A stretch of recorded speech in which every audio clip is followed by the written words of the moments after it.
우리는 왜 시간이 부족하다고 느낄까요? 어떻게 하면 시간 관리를 잘 할 수 있을까요? 우리는 하루 중 많은 시간을 회사 생활에 할애하고 있지 않나요? 직장 생활 7년차 진우 씨. 오늘 회사에서 예기치 않은 일이 생겨 업무에 차질이 생겼습니다. 갑작스런 야근으로 약속마저 취소하게 된 진우 씨.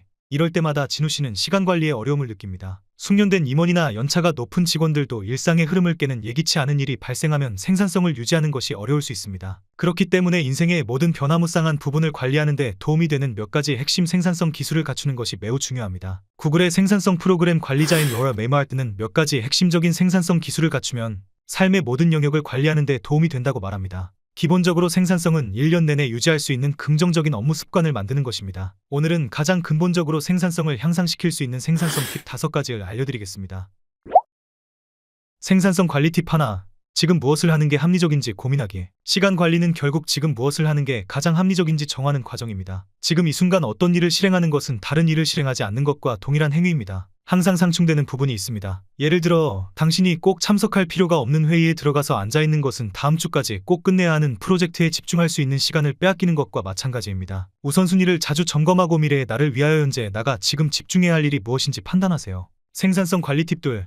파워타임과 다운타임을 고려한 업무 분배. 대부분의 사람들은 어렵거나 시간이 많이 걸리는 작업을 뒤로 미루는 습관을 갖고 있습니다. 그 일을 시작하게 되면 힘들고 고된 시간을 보낼 것이라는 불안감을 느끼기 때문에 그 일을 나중으로 미루고 덜 시급하고 쉬운 일에 집중합니다. 마감일이 다가올수록 불안감은 더욱 커지지만 쉽사리 일을 시작하지 못합니다. 마감 기한을 놓칠 수도 있으며 늦게 시작할수록 일을 퀄리티가 떨어진다는 단점 외에도 미루는 습관은 시간을 효율적으로 사용하지 못하게 만드는 요인이 됩니다. 미루는 일을 방지하는 한 가지 방법은 생산성이 가장 높은 시간대인 파워타임을 파악하고 그 시간대에 해야 할 일을 미리 선정하는 것입니다. 예를 들어 오전 7시부터 오전 10시까지 생산성이 높은 사람이라면 그때의 집중력을 요하는 업무를 처리하고 오후 3시에서 4시가 에너지가 떨어지는 다운타임이라면 이때는 일상적인 작업이나 가벼운 주제의 회의를 진행하는 게 좋습니다. 생산성 관리 팁 셋.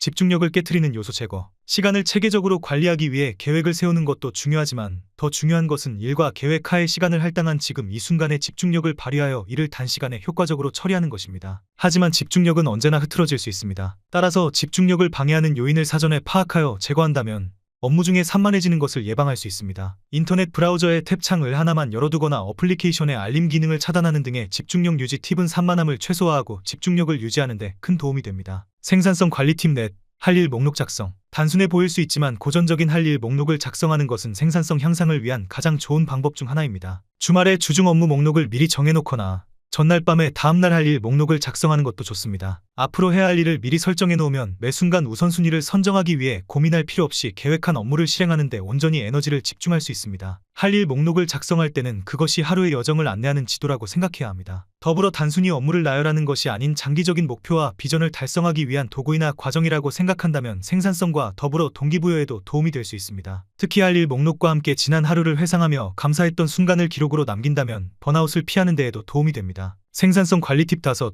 자신에게 맞는 생산성 향상. 사람마다 업무 스타일이 다르기 때문에 자신에게 효과적인 것과 그렇지 않은 것을 이해하면 자신에게 맞는 생산성 습관을 찾는 데 도움이 됩니다. 예를 들어 회의에서 손글씨로 작성한 노트를 다시 쓰는 것을 선호하는 사람은 타이핑 속도를 개선하는 것이 당장 도움이 되지 않을 수 있고 모든 일을 전자적으로 처리하는 사람에게는 노트와 펜이 유용하지 않을 수 있습니다. 가장 생산성이 높았던 프로젝트를 되돌아보는 시간을 가져보세요. 어떤 작업을 하고 있었고 어떻게 목표를 달성했나요? 어떻게 체계적으로 일하며 일에 대한 의욕과 동기를 유지했나요? 또한 생산성이 떨어지거나 집중력을 유지하기 어려웠던 경우를 되돌아보고 반복되는 주제가 있는지 파악해보세요. 아직 자신에게 적합한 생산성 관리 팁을 찾지 못했다면 구글의 생산성 가이드를 참고해보세요. 이메일 작성부터 직장에서의 웰빙까지 다양한 영역에서 생산성을 관리할 수 있는 방법을 참고할 수 있습니다. 지금까지 당신의 성장과 조직의 성공을 위해 함께하는 러닝크루였습니다.